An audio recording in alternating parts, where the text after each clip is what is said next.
This is why you always have misunderstanding with the person you love. Watch this video. What I was pointing to in that podcast was that I had demonized her, even though she grew up different than me. Yeah. Right? So her family sat at the dinner table and intellectually debated and did all that stuff. My family didn't talk about anything. We didn't even sit at a dinner table. But what I did get was a whole bunch of hugs and kisses and I'm proud of you and all that stuff. And so I brought my stuff and said, hey, why aren't you filling this cup for me? This is what you're supposed to do because this is what I got. Right. And in relationship, we do that a lot. Yeah. So like my version of that, how I demonized him was in my family, everybody was expected to show up and do stuff. We came from an immigrant family. Immigrant families very much have this context of everyone contributes. We're not going to celebrate you for it. It's just what you do. This is how you show your love in the family. Like I worked in my family's restaurant starting at 9 years old and it was just expected. I never got like, yay, you're doing such a great job. And so not that that's right, wrong, good or bad, but then I bring that into our marriage and I'm like, you know, he's someone that loves appreciation. And in my family, we didn't do appreciation. It was just expected. And if you asked for appreciation, it was almost like, how dare you? This is your role in the family. You just do it because you love it, because this is how you contribute, because this is how you show up for each other, right? And so we have two different contexts, two different childhoods that we think are right, because that's all we know, right? And we come into a relationship with each other and it's like, well, you're not doing it the way that I know is right. And then we start looking at each other and going, well, why are you doing that thing?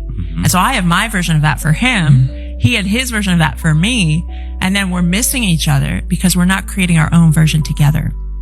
And that's when we really got out of the like crazy soup we were in that we were swimming in for a long time in our relationship. It was when we said, okay, you grew up how you grew up. I grew up how I grew up. It is very different. There's gifts and magic in how you grew up that I get to learn from. And same for me. But how do we want to create our household for each other and for our kids? What do you need that is a need that you actually desire? And what is a need that I actually desire as well? And like, can we be in devotion to each other enough to give each other that desire and that need? Whether we think it's necessary or not. That's what my partner, the person I love, says that they need to feel loved and appreciated. Well, can I be in devotion to that?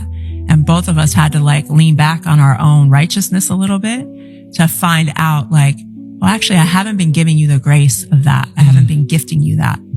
And that's when everything changed. I feel like one of the things that relationship lack is the ability to recognize the need of the partner. I said this in a previous video. Most of the time we enter into relationship with a selfish mindset. We want it to be us, me. There is no what does he need or what does she need? What's that thing that she desires deeply? Paying attention to, because obviously, like you've seen, we are from different worlds entirely, experience different things. And so it is normal to have misunderstandings because we have different needs and desires. But when we come together, when the two have become one, you are bringing your experiences and I am bringing my experiences. We bring them together and we make a whole out of it. All right, that's the completeness of this whole. You bring yours, I bring mine, and then we make a whole out of it. And then our children can experience a wholesome family. That's how this should work.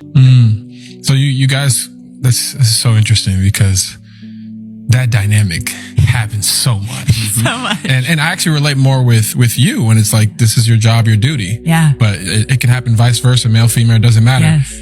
How do you guys understood that you guys weren't seeing each other. You were aware of it. Yeah. After you get that awareness, how do you fix it?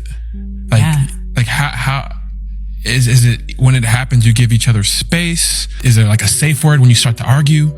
Like we do have a safe word. We do, but sometimes we'll just say, hey, I need a minute, because again, going back to the nervous system, foundation of everything. Okay. So if we're relating from survival, we're only going to relate from survival. If he's in his survival pattern of my needs aren't being met, she's not seeing me, she's not this, and my animal feels that, whether he's saying it or not, even if he's just walking in the room and my animal feels that, instantly my animal clicks online, I'm in survival, right? Now we have two animals in survival mode watching each other. What are they going to do next? Right? And then nothing good ever comes out of that, ever. Yeah. And we learned that the hard way.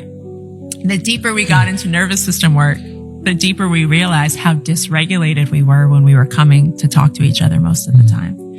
And so then it really became a conscious conversation of like, hey, we actually have to implement these tools for ourselves in our relational dynamic and catch ourselves in dysregulation and take a moment. And then actually get to the source, like what's under the thing, right? Yep. That was such a big thing for both of us because we both grew up putting our needs aside for everybody else. And so you put two people in a relationship that never actually stood for themselves and honored their needs, a lot of resentment builds. And so it's just a lot of messy conversations, a lot of learning in the game, a lot of trying shit on and failing, but learning.